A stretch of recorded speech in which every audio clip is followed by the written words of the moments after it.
J, apa kabarnya nih? Semoga kalian sehat selalu ya dimanapun kalian berada. Dan semangat terus untuk kuliahnya. Oke, selamat datang di podcast Celaan Cerita Alam dengan polusi udara, tantangan global, solusi lokal. Jadi aku mau memperkenalkan diri terlebih dahulu. Namaku Natasha Rianti sebagai host yang akan memandu acara podcast pada hari ini. Dan akan ditemani oleh Bapak M. Rizky Prawira SHMH sebagai dosen hukum lingkungan sekaligus narasumber pada podcast hari ini. Untuk mengenal lebih dalam, bisa nih Pak perkenalkan diri terlebih dahulu. Ya, saya Rizky Yuda, saya dosen di Fakultas Hukum Universitas UPN Veteran Jakarta ya. Kebetulan saya juga di konsentrasi hukum internasional.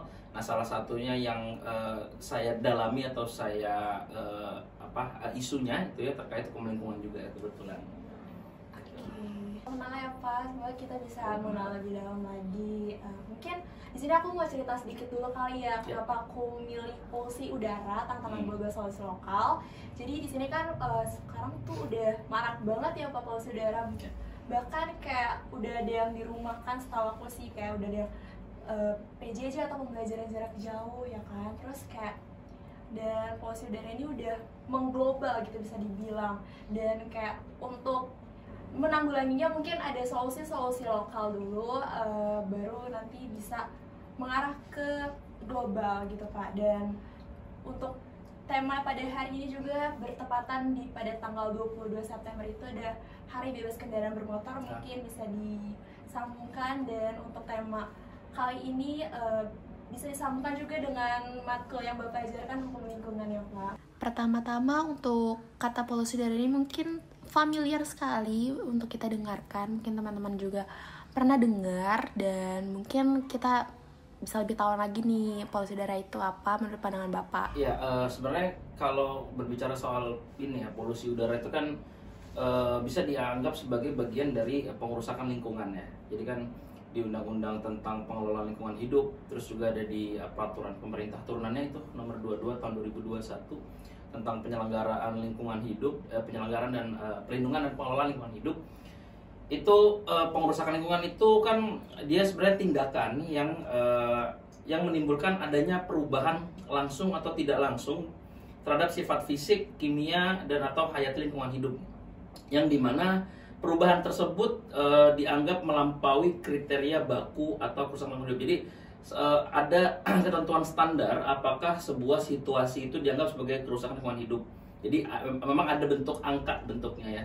Nah, ketika ada perubahan gitu ya, atau perubahan langsung atau tidak langsung itu yang menyebabkan angkanya di atas dari standar yang seharusnya tuh. Nah, itu dianggap sebagai pengerusakan lingkungan hidup gitu. Nah, pengerusakan lingkungan hidup itu ada banyak sebenarnya. Contohnya ya? Ada kayak air dan salah satunya juga ada terkait limbah juga, dan juga yaitu adalah udara gitu ya. Nah, lalu pencemaran udara itu apa? Jadi kalau konteks dari pengerusakan lingkungan hidup adalah berubahnya gitu ya, langsung atau tidak langsung gitu. Nah, kalau pencemaran udara lalu yang berubah itu bentuknya adalah masuknya zat atau energi atau komponen lain itu di dalam udara gitu ya, yang dimana oleh kegiatan manusia yang perubahan itu dianggap oleh standar gitu ya.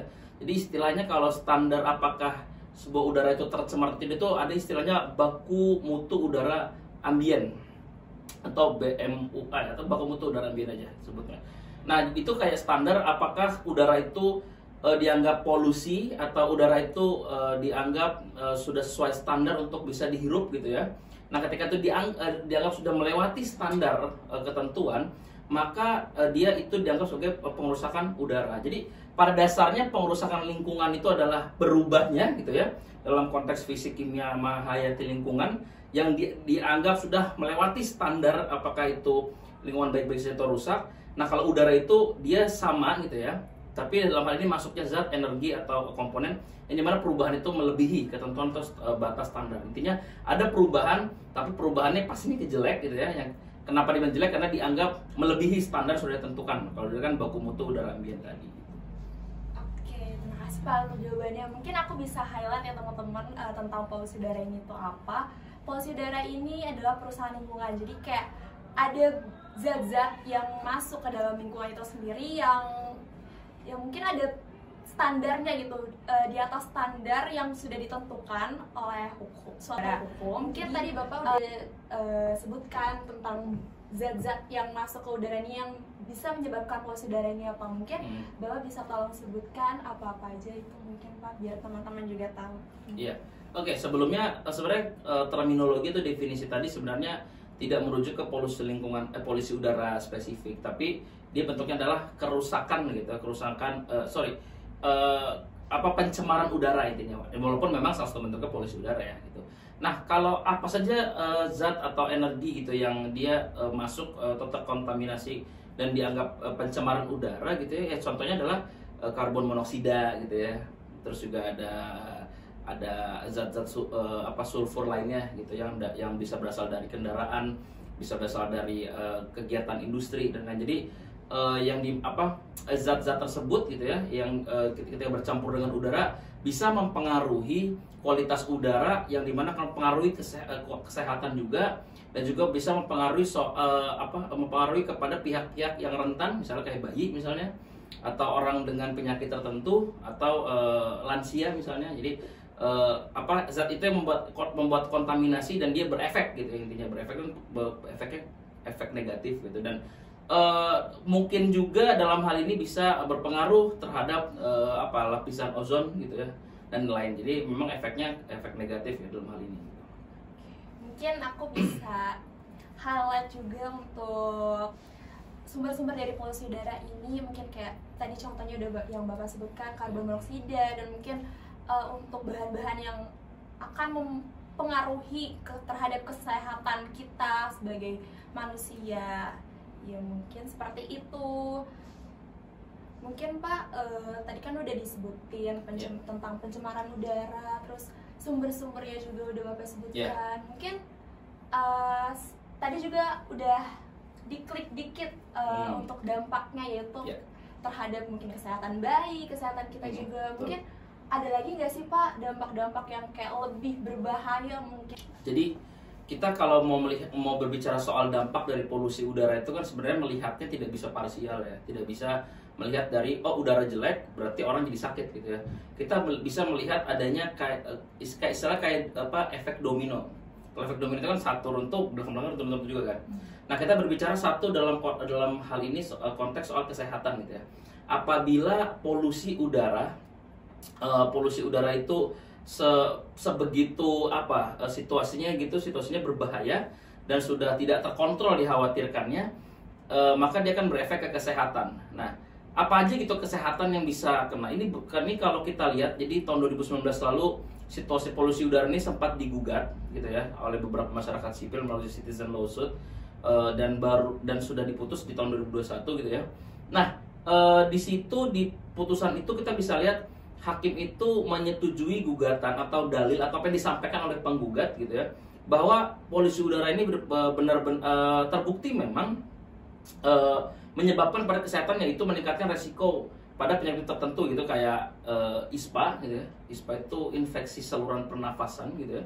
Terus ada penyakit jantung koroner ternyata, lalu hipertensi, stroke, dan tentunya penyakit paru gitu ya, obstruktif kronis.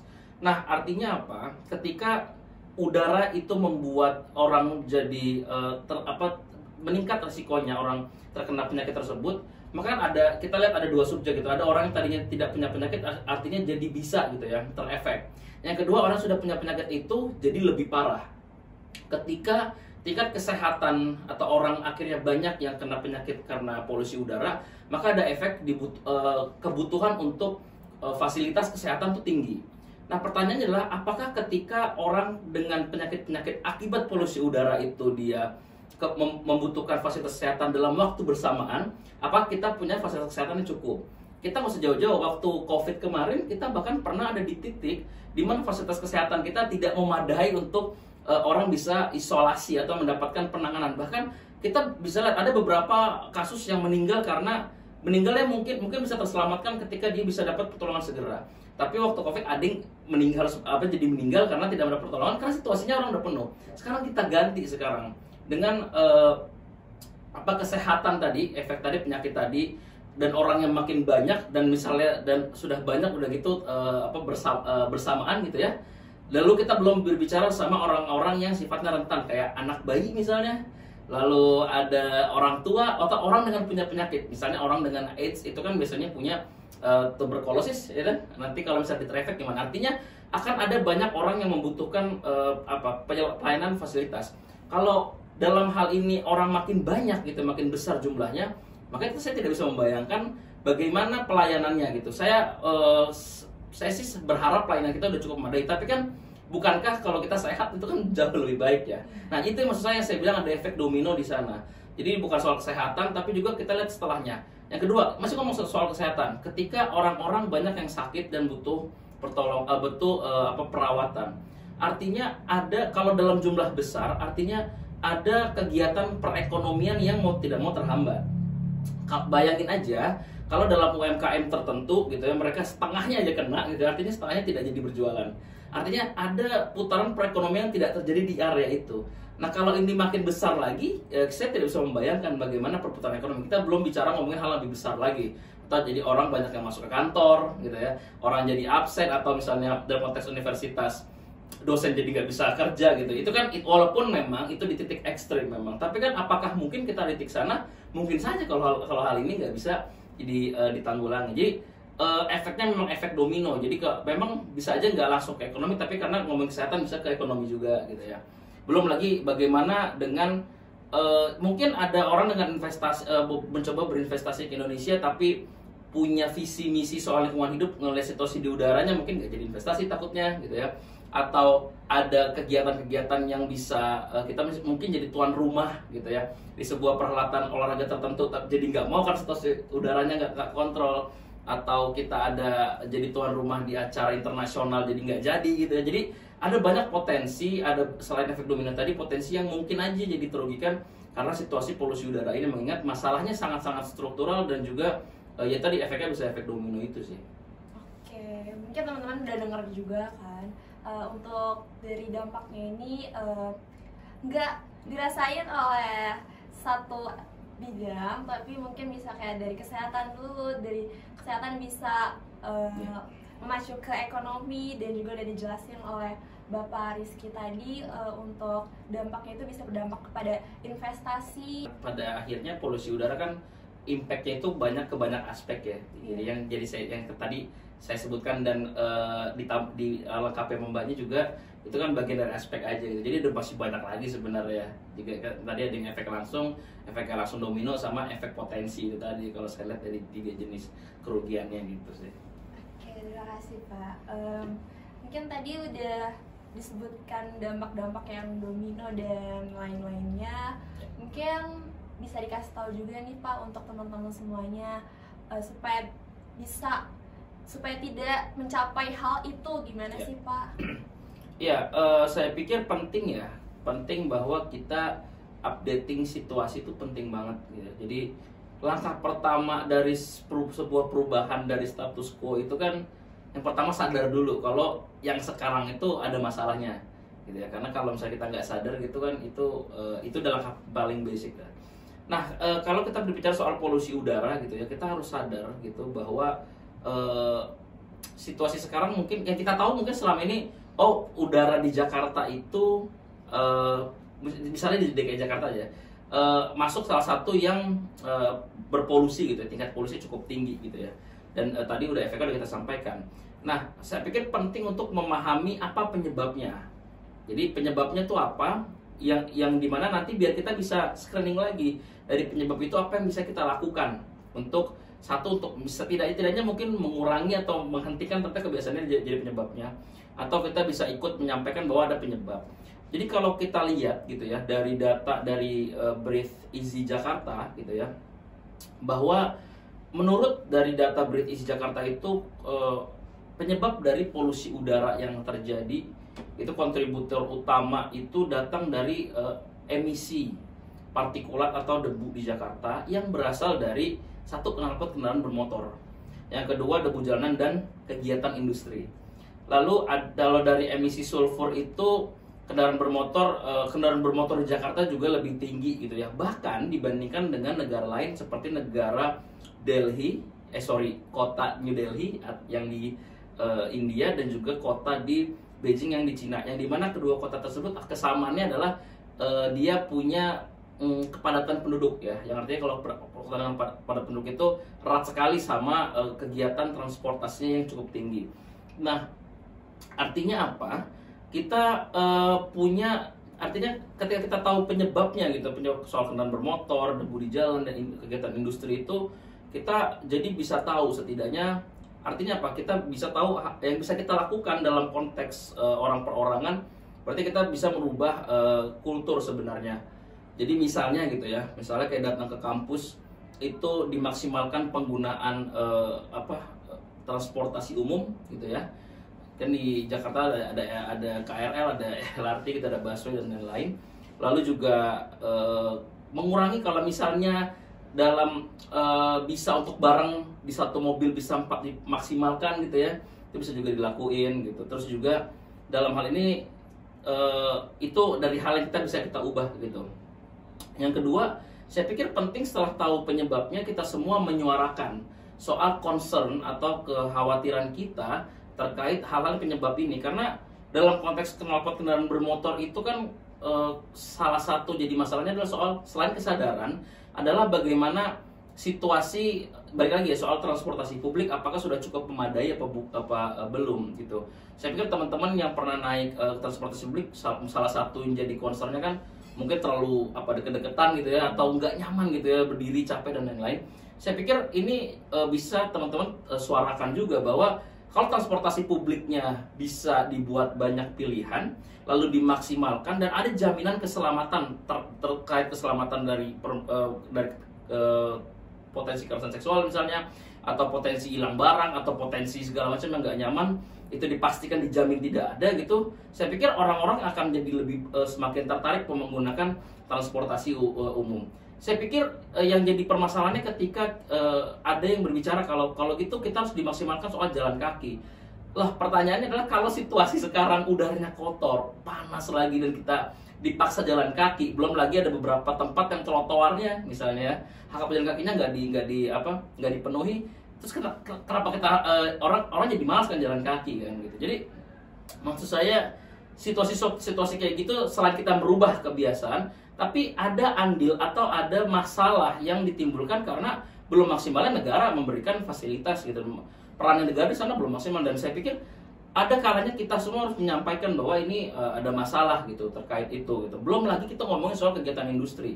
Contohnya misalnya pembangkit listrik gitu ya. Pembangkit listrik itu kan ada yang dia salah satu dia jadi penyebab tertinggi gitu ya. Penyebab karena polusi udara tinggi itu kegiatan pembangkit listrik gitu ya.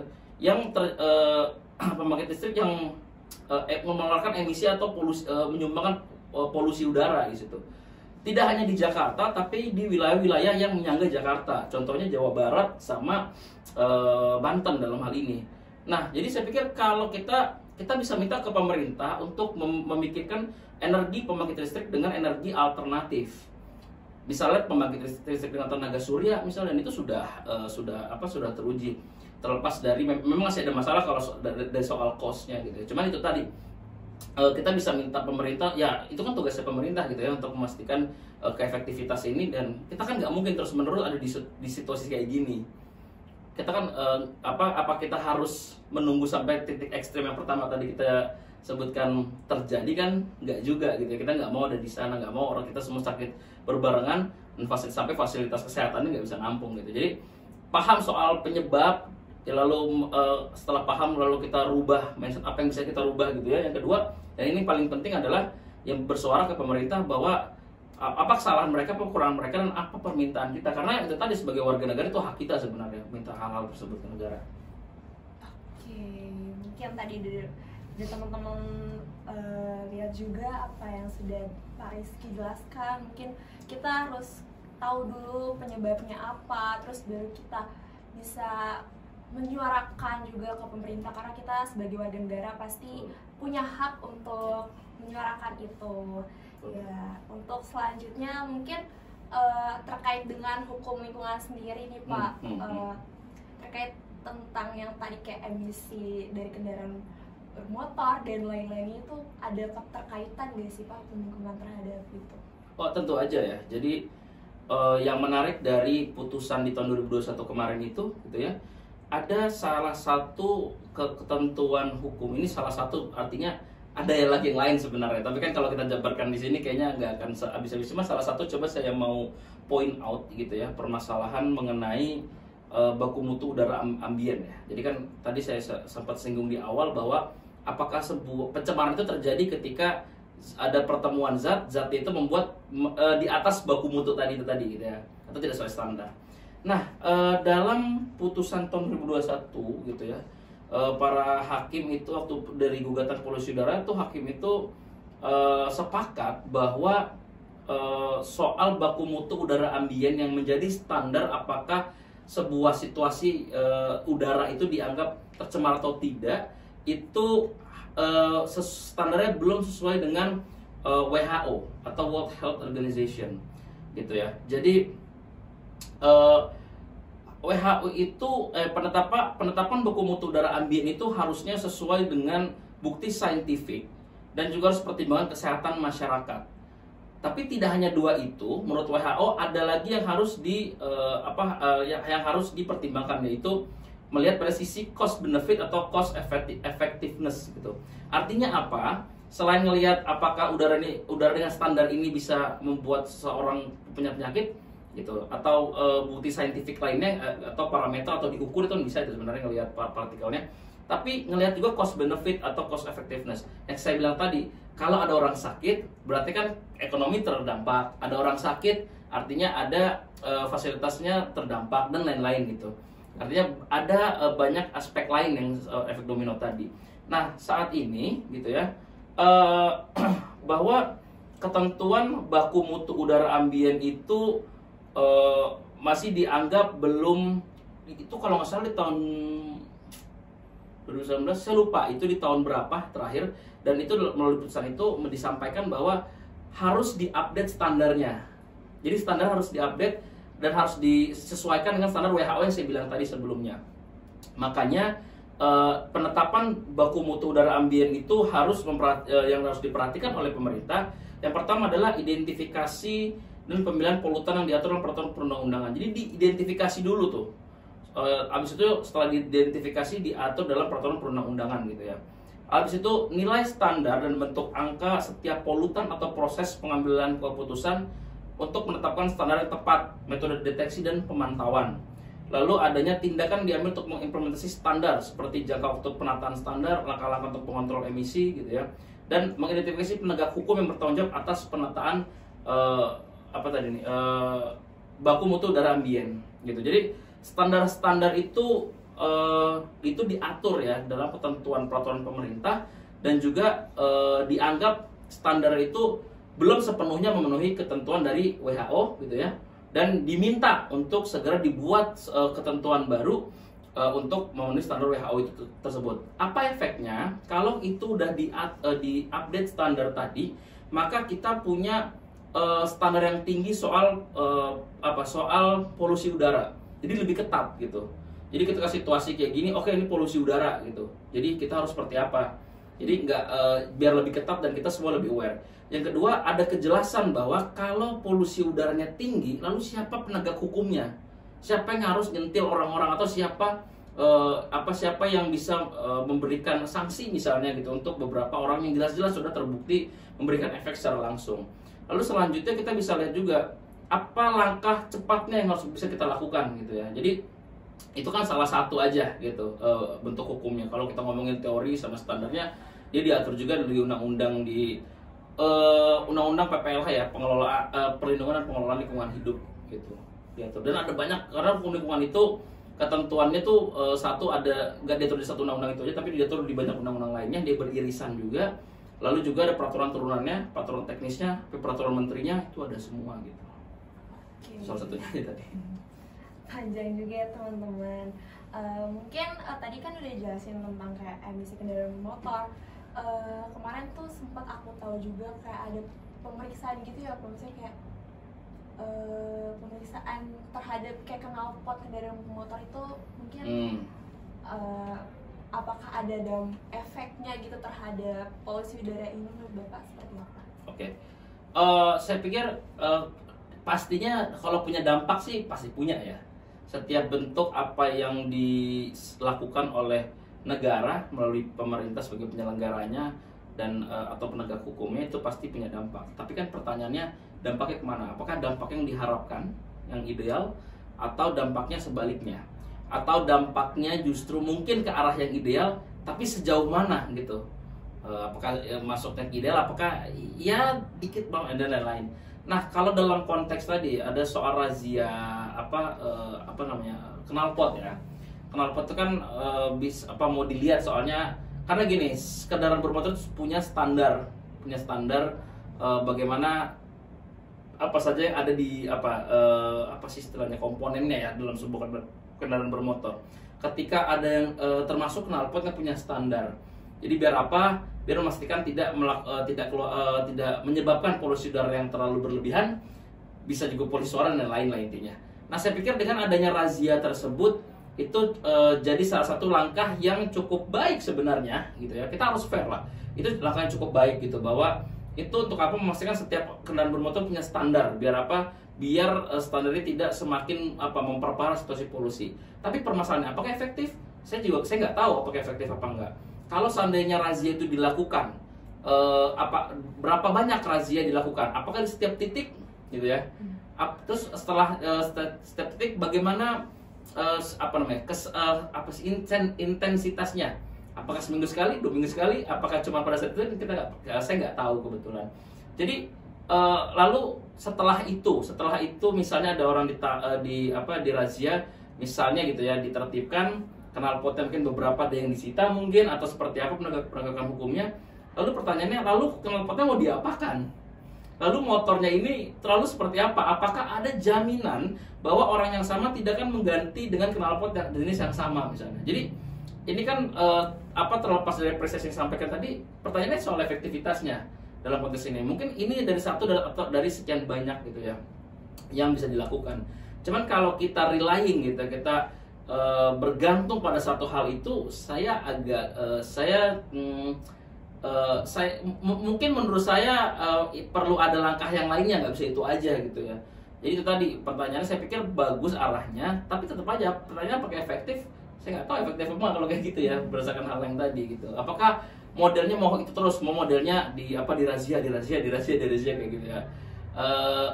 Padahal kan ada banyak cara sebenarnya, misalnya preventif gitu ya, atau misalnya memastikan selain itu ya, memastikan terkait memaksimalkan kendaraan umum misalnya gitu ya, biar orang nggak naik motor, atau memastikan juga soal keterbukaan informasi kalau situasi udaranya jelek seperti apa, harus seperti apa ambil. Jadi saya pikir negara atau pemerintah itu nggak hanya jangan melakukan hal-hal yang sifatnya jangka pendek aja, tapi jangka panjang juga gitu. Saya pikir yang salah satu razia tadi mungkin pada jangkanya pada saat itu, dan saya pikir perlu dievaluasi ya, apakah itu efektif atau tidak gitu. Oke, mungkin tadi kan udah dijelasin terkait kayak sumber-sumbernya, dampaknya, solusinya. Terus mungkin ada nggak sih Pak hambatan-hambatan yang dihadapi oleh masyarakat maupun pemerintah gitu dalam melakukan solusi-solusi yang sudah Bapak sebutkan tadi? Ya, hambatannya kita harus akui bahwa dalam konteks kerusakan lingkungan itu ada yang dia karena alam memang ya. Nah, ada juga yang man-made tapi hasil karena manusia. Sebelum kita ke man-made ya, memang ada beberapa situasi atau bencana itu yang di luar prediksi manusia lah, menjadi kerusakan lingkungan. Tapi yang kalau kita lihat makin ke sini, ada yang sifatnya man-made, artinya apa? Yang dibuat sama kita sendiri, yang dimana bisa kita prevent dari awal atau nggak kejadian gitu ya. Itu kan jadi salah satu hambatan ketika bencana atau kerusakan lingkungan yang dilakukan oleh manusia itu sendiri. Itu satu. Yang kedua bahwa mungkin rasa apatis gitu ya soal situasi bahwa ke lingkungan hidup ini kan gini, kita kan tinggal di bumi itu kan cuma satu ya. Kita belum ketemu lagi ada planet lainnya gitu. Walaupun kita mungkin ada berapa juta cahaya dan lain-lain. Artinya urgensi bahwa tempat tinggal kita itu, rumah kita tuh cuma satu. Kalau rumahnya suatu saat nanti hilang gitu ya, bagian atapnya aja gitu ya, artinya kita tinggal di rumah ya kehujanan, kepanasan gitu. Kita harus paham soal ada urgensi itu. Saya rasa situasi ini urgensi itu masih saya pikir masih belum cukup maksimal ya untuk soal rasa urgensi itu. Yang kedua itu tadi saya mencoba mengesampingkan permasalahan atau masalah-masalah yang berangkat dari individual. Saya mau menunjuk gitu, mau point out ke pemerintah sebenarnya atau ke negara bagaimana ini jadi PR dia gitu ya. Jadi gini, dalam konteks lingkungan hidup itu ada istilahnya rights to environmental, artinya hak untuk lingkungan hidup, hak untuk lingkungan hidup yang layak. Dalam konteks hak asasi manusia, itu yang punya tanggung jawab atau punya kewajiban itu negara. Nah, dalam konteks lingkungan hidup maka negara harus memberikan penghormatan gitu ya, perlindungan sama pemenuhan hak kita untuk mendapatkan lingkungan hidup yang layak. Nah, artinya pemerintah tuh harus melakukan segala cara, mulai dari membuat peraturannya gitu, menegakkan hukumnya dan lain-lain. Nah, dalam konteks dalam konteks polusi udara, tadi udah sempat saya singgung soal penyebabnya ya, soal bagaimana aktivitas industri, ada pembangkit listrik di sana, lalu ada kendaraan bermotor gitu ya. Lalu saya pikir negara harus punya pemerintah harus punya ketegasan terkait aktivitas industri itu. Aktivitas industri itu harus dikontrol gitu ya, baik dari segi pembuangan limbahnya, kan limbah itu nggak cuma limbah cairnya, ada limbah udara juga gitu ya. Lalu juga harus tegas sama setiap industri yang jelas-jelas melakukan tindak pidana terkait limbah misalnya gitu ya, dia buang sembarangan gitu, harus tindak secara tegas. Yang kedua, harus jeli ketika memberikan izin kepada setiap perusahaan gitu. Untuk harus jeli dan harus ketat gitu. Kalau misalnya mau buat pabrik, harus jelas tuh analisanya seperti apa. Apakah bagaimana pengelolaan limbahnya, apakah akan dibuang, atau potensi-potensi harus dibaca dari awal. Kalau misalnya kira-kira nggak jelas nih, saya pikir harus dievaluasi pemberian izinnya misalnya gitu. Lalu bagaimana negara juga undang-undangnya dari segi ketentuan hukumnya gitu ya, dikritik gitu. Saya pikir saya perlu kritik juga di banyak ketentuan. Justru saya rasa ada ironi di sana ketika saya mempertanyakan kok bisa ada peraturan perundang-undangan yang saya rasa belum cukup pro gitu terhadap keberlangsungan lingkungan hidup. Misalnya contoh gini ya, soal bagaimana soal setiap orang itu yang dianggap untuk merintangi gitu ya, dianggap merintangi penambangan gitu ya, pengelolaan mineral dan batu bara gitu ya, itu ada tindak pidana tersendiri. Lalu pertanyaan adalah, merintangi itu sampai mana ininya ukurannya? Lalu yang saya takutkan ketika seseorang punya pendapat bahwa perusahaan X melakukan penambangan di mana gitu ya, dan itu merusak lingkungan, lalu jadi viral dan orang-orang akhirnya point out, oh ini masalah nih, lalu tambangnya jadi gonjang-ganjing nggak jadi, apakah itu termasuk sebagai penghalang-halangan gitu? Padahal kan seperti itu kritik ya. Nah, karena ketentuan tersebut itu saya pertanyakan sampai mana ininya ukurannya gitu ya. Lalu justru orang yang kritis gitu, orang yang punya pendapat atau orang yang justru peduli sama lingkungan, jadi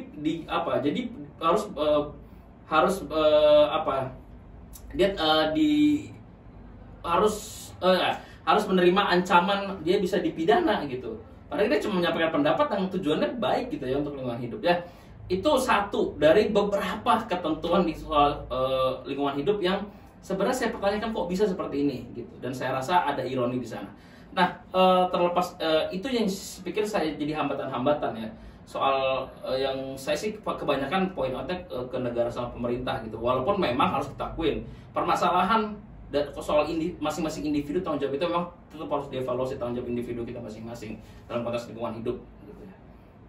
Oke, mungkin ini jadi pertanyaan terakhir nih Pak. Pastikan untuk menanggulangi polusi udara ini ada kebijakan pemerintah nih Pak. Mungkin bisa diinfokan kepada teman-teman semua apa itu kebijakan pemerintah yang terkait dengan menanggulangi dari polusi udara ini. Oke, jadi saat ini saya pikir teman-teman bisa update ya soal situasi gini. Situasi akhir-akhir ini kan isu terkait kondisi atau kualitas udara di DKI Jakarta aja ya, karena kebetulan UPN di DKI Jakarta dan di daerah penyangganya juga itu jadi fokus setiap orang, bahwa artinya udara kita tuh entah kenapa merah terus ya kan. Kalau misalnya lihat di meteran itu kan merah ada gambar orang batuk dan lain-lain. Nah itu saya pikir perhatian atau fokus kepada isu itu jangan pernah hilang sebenarnya. Artinya kita punya akses untuk melihat situasi udara saat ini. Nah ketika merah itu ketika kita udaranya tidak baik-baik aja, kita harus bisa point out terus ini ada masalah mau sampai kapan gitu ya. Lalu yang kedua, datanya juga menunjukkan gitu ya bahwa polusi udara itu punya pengaruh banyak terhadap kesehatan gitu ya. Salah satunya bahkan sampai dia bisa mempengaruhi terhadap bayi yang lahir dengan berat badan rendah gitu. Bahkan ada standar berapa beratnya ya. Bahkan ke arah sana. Jadi saya pikir hal-hal tersebut yang jadi fokus itu teman-teman bisa terus menyuarakan gitu ya. Bisa terus menyampaikan, walaupun terkadang memang nggak sampai ke publik, tapi sampaikan ke teman-teman yang lainnya itu, atau intinya buat isu ini tetap hidup terus. Biar apa? Biar pemerintah muncul urgensi di sana bahwa kita semua kita semua mendesak untuk dipenuhi hak dasar kita sebenarnya. Lingkungan hidup, udara yang bersih itu hak dasar kita sebenarnya, hak asasi kita. Jadi kita semua minta. Jadi bayangkan ketika setiap orang, seluruh orang menyampaikan hal yang sama dan ini adalah urgent, gitu ya. Artinya pemerintah kita desak untuk melakukan hal-hal hal-hal untuk memperbaiki situasi ini. Memang pemerintah saat ini kita bisa lihat ya, ada banyak sekali pemberitaan yang menyampaikan pemerintah mencoba memperbaiki situasi saat ini. Tapi kan itu balik lagi sejauh mana efektivitasnya? Apakah kalau kita mengurangi polusi udara dengan mengeluarkan kendaraan listrik, apakah itu sudah menjawab gitu ya? Apakah dengan kita mengurangi polusi udara dengan dibuat WFH atau PJJ tadi ya, pembelajaran jarak jauh tadi, apakah udah efektif? Apakah itu solusi jangka pendek, jangka panjang? Toh kalau kita lihat jangka pendek, kita lihat aja beberapa hari ini kualitas udara seperti apa. Jadi saya pikir hal-hal atau kebijakan yang diambil pemerintah itu kita awasin sama-sama. Yang kedua, selain kita awasi, kita sampaikan lewat mana aja. Ada banyak banget platform untuk menyampaikan unek-unek kita ini gitu ya, di media sosial misalnya, terus juga buat diskusi atau buat konten seperti ini, apapun itu. Pada akhirnya ketika kita punya suara kritis yang sama secara besar, jadi kan kayak semakin menggulung, semakin jadi ombak, itu tadi pemerintah akhirnya kita jadi suaranya jadi terdengar, jadi akan menggaung gitu ya. Jadi saya pikir itu yang bisa kita semua, jadi bukan cuma mahasiswa atau anak-anak, kita semua sebenarnya untuk yang bisa kita lakukan. Dan juga kalau kita pikir toh ini sebenarnya hak-hak kita juga, kita minta apa yang udah jadi hak kita sebenarnya. Jadi nggak baru-baru atau nggak hal-hal yang ini, nggak hal yang mewah juga sebenarnya kita minta gitu. Oke, mungkin untuk pertanyaan-pertanyaan ini udah cukup sampai sini aja ya Pak. Ya. Mungkin sekarang aku bisa narik kesimpulan nih dari semua pertanyaan-pertanyaan dan jawaban yang sudah Pak Rizky jawab. Jadi untuk polusi udara itu termasuk dengan contoh dari pencemaran udara salah satunya, yang dimana pencemaran udara ini bisa disebabkan oleh bahan-bahan yang masuk ke dalam udara atau lingkungan kita yang berada di atas standar dari bahan baku itu sendiri. Dan untuk solusinya itu kita bisa melakukan mungkin literasi ya, untuk mengetahui penyebabnya, terus kayak kita bisa menyuarakan kepada pemerintah ya Pak, terhadap kayak misalkan mungkin solusinya kan ada terkait dengan kita harus menggunakan kendaraan umum, tapi di satu sisi kendaraan umum itu kan kayak mungkin masyarakat tadi yang merasa kayak tidak nyaman gitu kan, kayak berdesak-desakan tadi. Mungkin kita bisa menyuarakan itu kepada pemerintah. Mungkin dari aku itu aja. Mungkin dari Bapak ada close statement untuk podcast pada hari ini? Iya, saya pikir itu tadi ya. Ini mungkin sedikit menyuarakan kembali soal yang tadi sih. Pada akhirnya kita semua perlu untuk terus aktif aja sih sebenarnya lewat berbagai platform dan jangan pernah kapok. Tapi terlepas dari itu, updating situasi itu juga hal yang sangat penting banget ya. Jadi terkait updating itu biar apa? Biar kita tahu gitu apa yang terjadi. Jadi apa yang terjadi saat itu, misalnya ada kesalahan atau ada situasi baru soal situasi polusi udara ini, kita bisa ambil langkah ke depannya gitu ya, apa yang mau kita sampaikan, atau setidak-tidaknya gitu ya kita bisa melindungi diri lah gitu. Kalau misalnya kita updating situasi ternyata kondisi udaranya bener-bener dalam tahap misalnya tertentu misalnya ya, atau tahapan yang udah mengkhawatirkan, ya pakailah masker keluar. Itu kan sebenarnya kita belum di tahap untuk ngomongin minta ke pemerintah, tapi melindungi diri lah, minimal buat melindungi diri. Atau situasinya nggak bagus, kalau hari ini nggak lagi kuliah atau lagi nggak ada kerjaan, oke lah di rumah aja untuk hari ini misalnya. Atau kalau ada kesempatan misalnya ada yang supporting kayak punya air purifier dan lain gitu. Jadi selain untuk jadi bahan kita untuk menyampaikan atau menyuarakan kepada pemerintah atau negara, itu juga untuk melindungi diri kita sebenarnya, untuk apalagi yang bisa kita ambil sebenarnya untuk melindungi diri kita sama orang-orang terdekat kita sih gitu. Itu aja sih paling tambahan. Tuh teman-teman, saran dari Pak Rizky ini adalah sering-sering update teman-teman, kayak jangan update tentang entertainment aja ya Pak. Iya. Nggak mau juga sih, tapi ya, itu juga cuma ya. mungkin kayak itu juga gitu loh, supaya kita bisa melindungi diri kita sendiri terhadap polusi udara itu dan tidak sampai berdampak kepada kesehatan kita.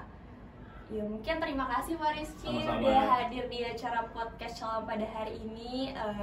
Teman-teman semua terima kasih sudah menonton. Jangan lupa like, subscribe, dan kalau misalkan kalian ingin tahu lebih dalam lagi tentang polusi udara ini, boleh komen di bawah ini. Terima kasih semuanya, bye bye.